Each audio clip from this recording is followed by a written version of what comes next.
Well, I'm excited. Okay.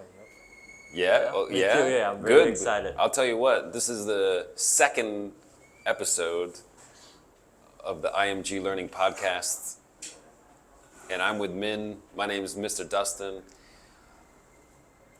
I'm the academic director of IMG Learning. It's a very proud position. Very happy to have that job. This is one of my esteemed colleagues, Minh. He's a tutor. I'm here.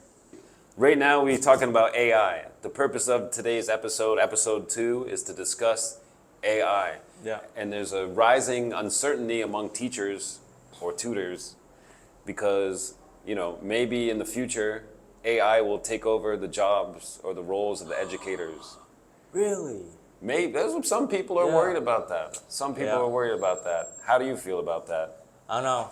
AI taking over, like the movie Terminator. Oh. Yes, you know? Yeah, I know, of course. Yeah. Terminator. That's The the AI. They Rise control of the them. machines. Yeah.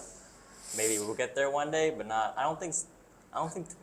So you think Today? you think about Terminator and you see like a robot with guns like coming to terminate people. You think the teacher is gonna be like No, with a teacher is gun? not gonna be like that. With like It's gonna take over like the human control. Like they control everything instead of okay, the human. But it's not gonna kill the people. It's not that yet. But not that yet. Okay. But will take over us. Now we're gonna teach. They're gonna manufacture, produce, everything. Soon. Okay, but personally, I don't think that teachers have much to worry about right now. Yeah. Other than the way that I see it is, if a teacher doesn't know how to maximize the capabilities of AI, then I think it will be very difficult for them to keep their position. Yeah. Yeah, and I think that will be what we discuss mostly today in this podcast, is how can a teacher or a tutor, how can they use AI to make sure that their student is prepared to also use it? Because, honestly, I feel like what a student should be learning in school, a big part of it should be about how can they use tech tools in their lives, because their lives are going to be kind of revolving around tech tools because the world is evolving in that way. Yeah. They should know how to use it instead of abusing it, because AI can be both sides. It's a two-sided knife, no? Right? Double-edged sword. Oh, double-edged sword, like you said. Yeah. Yeah. So use it, don't abuse it. Yeah. Use it, don't abuse it.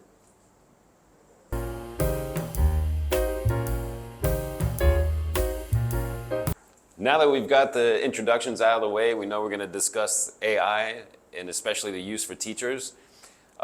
Let's talk about some of the capabilities really quickly, just to get that out of the way too, because a lot of people, of course, are familiar with ChatGPT, but there's a lot of other stuff AI can do, especially for students, in terms of helping to create art, music, what else? Making pictures, photos. Yeah. For their class presentations, for example. Yeah. Yeah.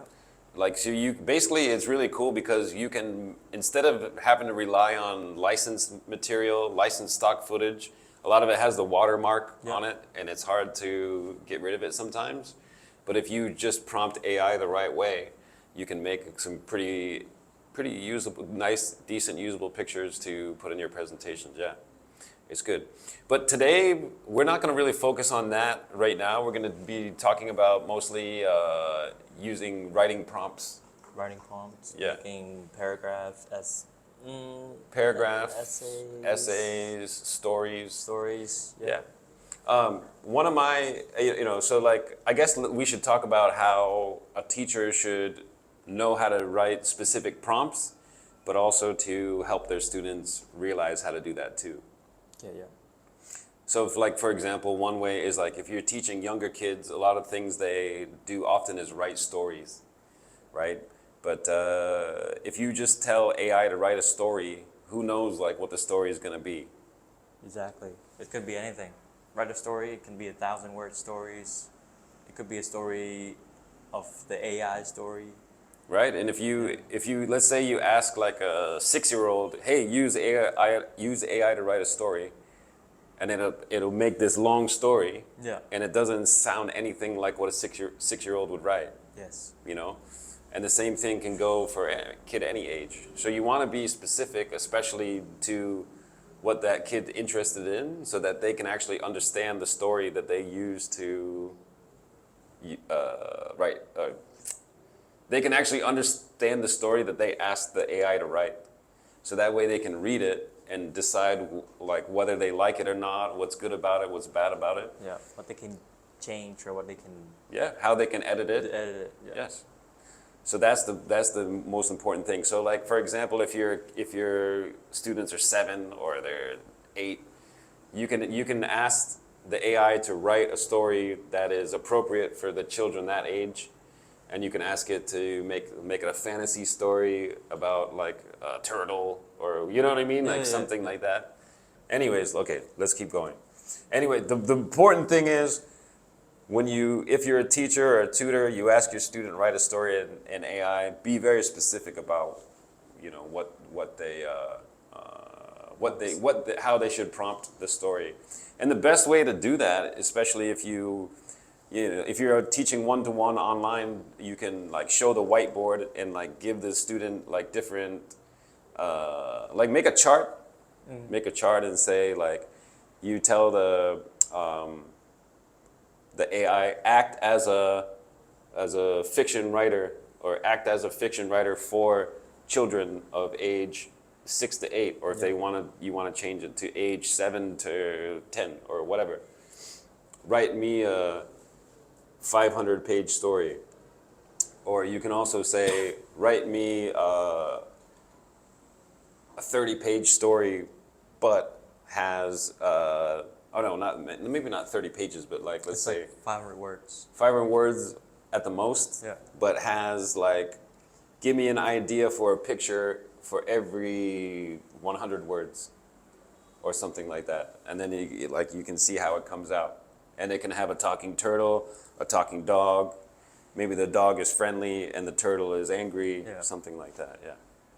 But it's remarkable. Like we could really make that happen. You know, we should make that happen.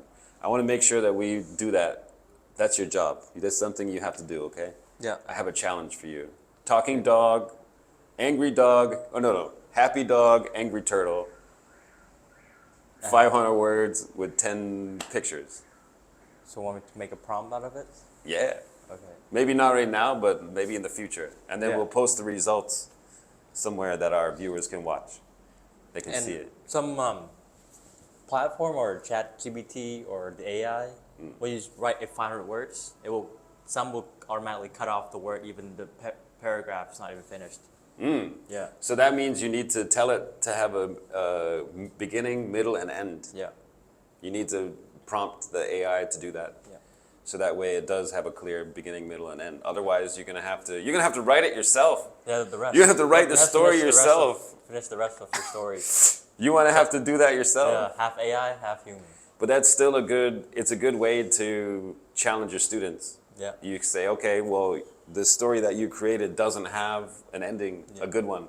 So you have to write it yourself.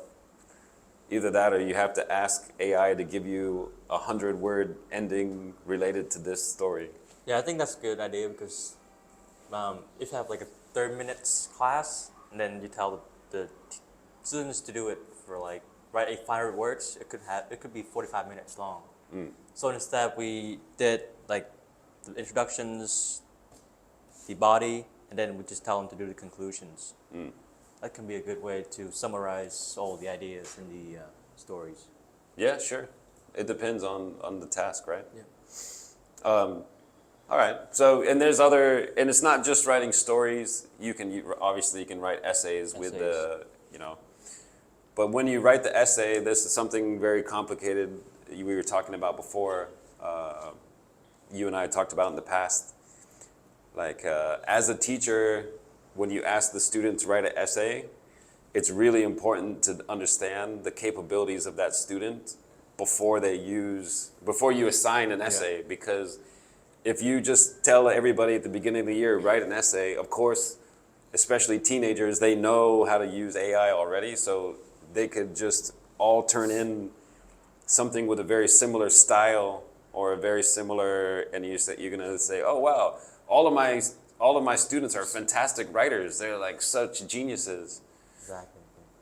So if like a beginning, intermediate English learner, and they writes a full-on scientific university research essay, you cannot even believe it, right? Yeah, it might be that they might know how to prompt AI very well, but they might not understand a word or even any of the concepts that they mention in their essay. So as an educator, like what I would do is just ask them to write something by hand first without using the internet, without even using Google. Yeah.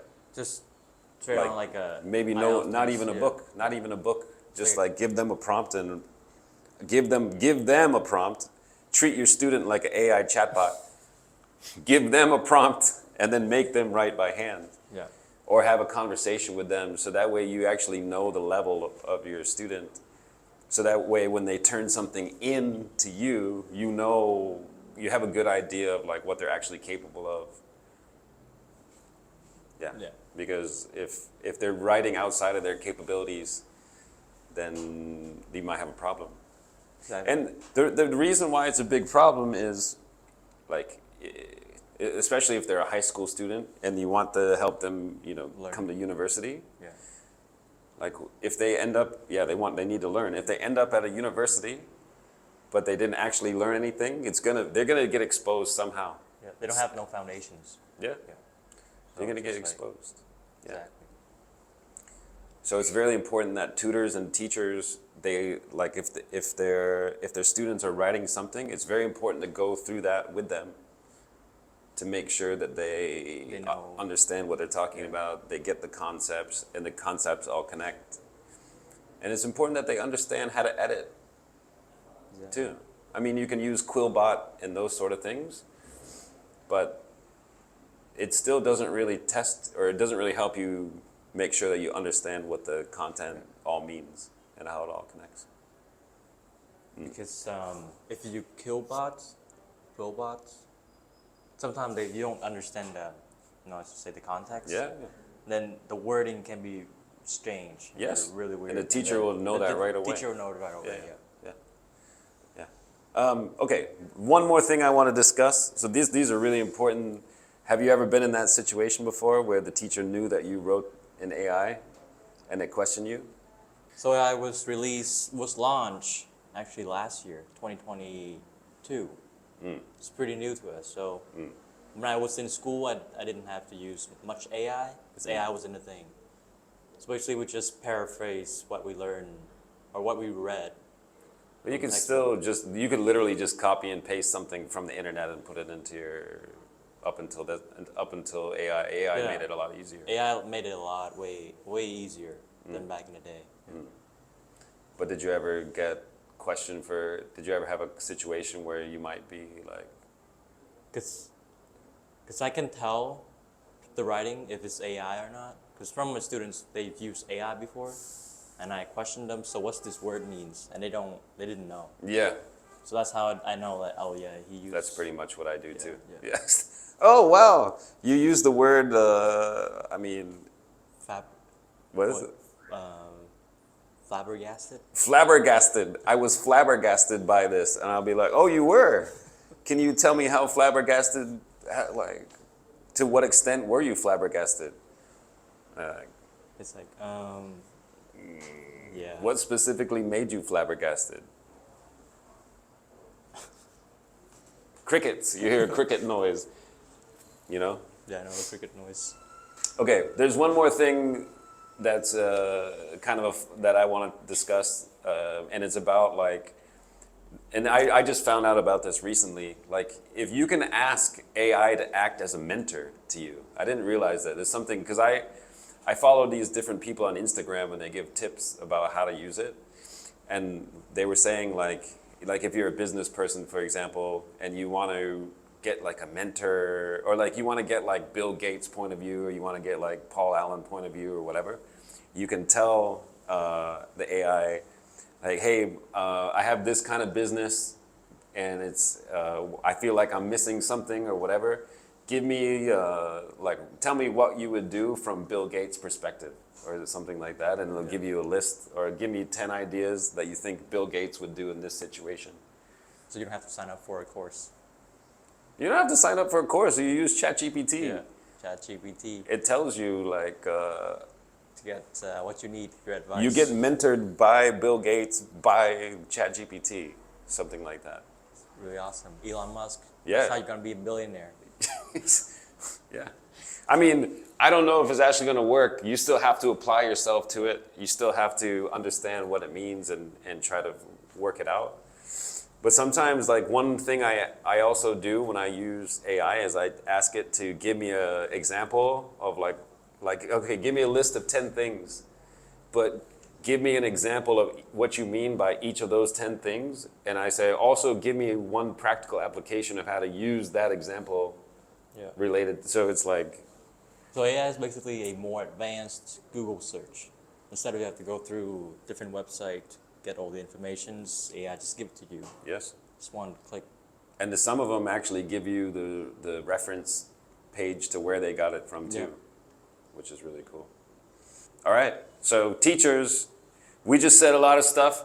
Hope you understand at least part of it, and you can use it to your advantage when you teaching.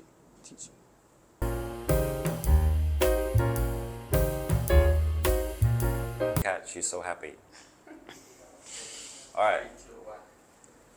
Well, we've been talking about how to prompt AI, and that's one thing, you know, for writing stories, writing essays, and everything like that. That's one way to use AI, but honestly, that's just like the tip of the iceberg. Yeah. There's some interactive tools that are really. There's a lot, way more than that. Similar like AI tools, there's thousands of it. And then we're gonna know choose which one you're gonna use. Yeah, I mean, there's a couple that are really great for education specifically. I've been using Edpuzzle for the last 3 or 4 years when I was teaching. It's an awesome tool. Like during COVID, it became free to use for any school in the whole world. So like a couple of the schools that I worked at, we took advantage of it, to the fullest extent. Basically what you do is you can take any YouTube video or any video you want and upload it. Even like let's say a teacher, they have like a slides presentation. They can use a screen recording app and put their face like on the presentation, like on the, you know what I'm saying, on the screen. Yeah, like record it. And you can do a whole lesson, and then let's say you make a lecture for like 20 minutes or 15, 20 minutes. Then you can upload your lecture to Edpuzzle, and then you can ask questions, so you can make for students to follow your lessons. like during the lesson. Exactly. Yeah. So if you don't want to, let's say during COVID, you don't want to do a lesson you don't want to give a lecture online because you know half the students not going to pay attention. Yeah. So what you do instead is you record the lesson yourself, put it in Edpuzzle, then you ask questions during it. So they have to watch the video of you giving your lecture, answer all the questions, and then as the teacher, you can get all of their answers. And you can make a true-false question, you can make open-ended question. And even if you don't want to make a question, you can add an extra note, So like sometimes. Yeah, for them to pay attention where this is the point they need to focus on. Absolutely. Because sometimes when a teacher or a professor, they might be lecturing about something, but the thing, like they have a list of stuff here, like on their slide or there's a picture, but there might be another important note that they come up with like while they're lecturing.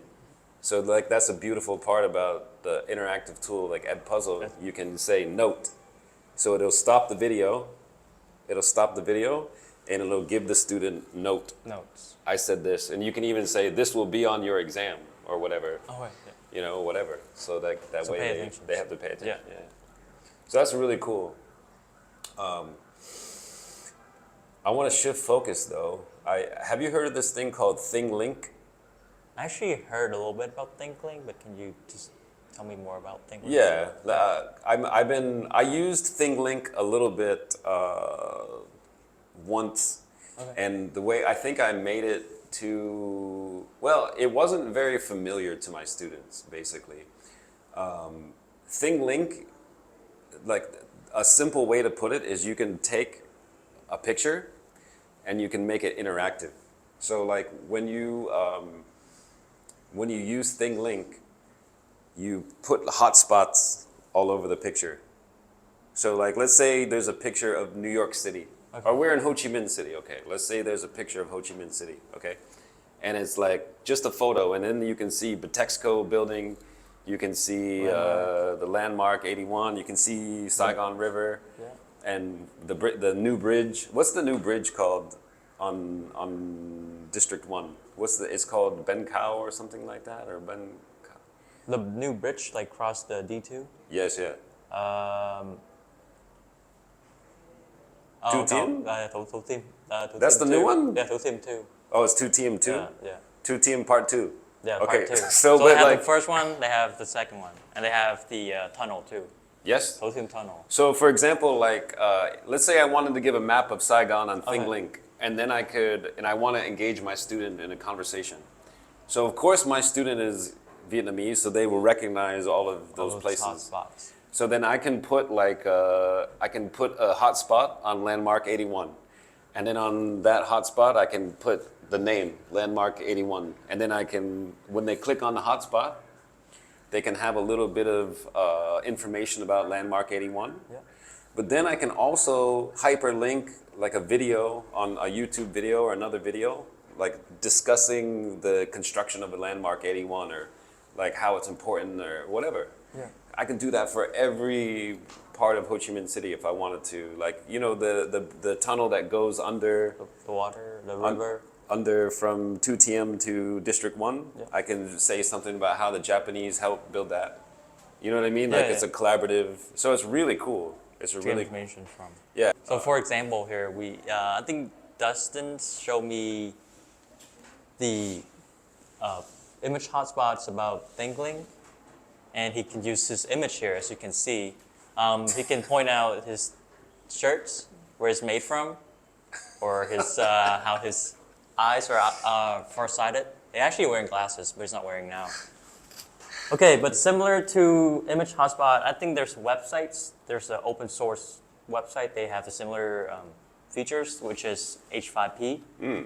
So here's is H5P. We're looking at the website right now, actually, H5P. So you can see here we have crossword dictations, drag the words, and image hotspots. So that has a similar function to Similar ThinkLink. functions to ThinkLink. But it's more. more, and it's user friendly actually. There's more in the website design is easy to use. As you can see here, is this memory games, right? There's memory games, so it's basically like a flashcard. So there's like squares of 9 squares, and each with a picture. So it's really similar to like if you had the deck of cards with you. Yeah, that card. and So then your memories, you what's the flip name? it, Yeah. But you So- do it online instead. Yeah, let's go back to the picture of Ho Chi Minh City, right? We Yeah. have Pitexco is an image, then you click on it, it flips, and it shows the word Pitexco. Yeah, similar with landmark. So picture of landmark, click on it, the back is landmark. So it's helped the students to memorize the buildings, the names of the buildings of the area. And you can adjust it to give more facts. Yeah, more facts about. I like the dictation idea, that the capability in H5P, because it does something similar to like what Elsa Speak would do. Like in Elsa Speak, you speak to it, right? Yeah. And it's interactive in that way, and then it gives you feedback about the way that you speak. And that's basically what a dictation is. Like maybe like the student can read a story. You can give the student like a block of text, and then they can read it out, and it can help determine like the way they pronounce words, the way the intonation and the way they speak. Like Help them correct how to say it Yeah. properly. the feedback is a really important Yep. thing, and that's what I mean. Yeah, for AI you can learn to memorize well, but I think what takes AI above other tools is the way that it can give feedback. Feedback. So, I love all these examples. I really hope that our audience can use it. Certainly at Ethos, or IMG Learning and Ethos, we're definitely going to be training all of our tutors to use these tools to maximize the capabilities of AI. That is definitely going to be one of our biggest missions.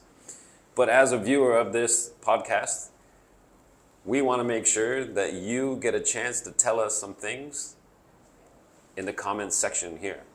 Okay? So, how are you, whether you're a student, if you're a student, how are you going to maximize the capabilities of AI? That's an open-ended question. You can discuss any examples that you've been using, and as a teacher too, or even as a parent. If you're a parent watching this, how are you going to make sure that your kids are maximizing the capabilities of AI? Yeah. All right. Remember, AI is just a tool, and just use it. Make it a good use of it, and don't abuse it. Don't abuse it. Yeah, don't abuse it. Right? don't cheat. Thank you, Minh. High five, Minh. Good job today. All right. Thank you. If Thank you're you for having interested, me. you have Minh. He'll be your tutor on ethostutoring.com. Thanks a lot. Thank you. All right. Thank you, Dustin.